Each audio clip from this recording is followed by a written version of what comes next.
Ara un poema dedicat a l'amic Isidor Cònsul, que va morir al cap d'uns anys d'haver escrit jo aquest poema,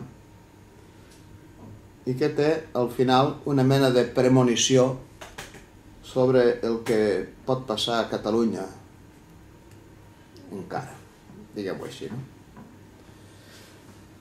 Fidelitat.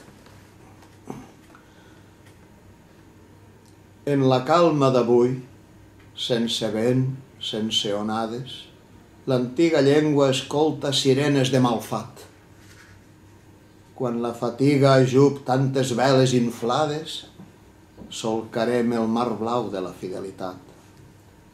El cavaller tirant enyora Carmesina i en la boira de Vic amaga Verdaguer un tendre brot d'espígol sota la barretina. Amic, has llegit molt i has somiat també. És la teva escriptura vi fogós o aigua clara, i a Saon és la terra dels avis amb pocs mots. Travessies difícils ens esperen encara, que puguem dia a dia acompanyar-te tots.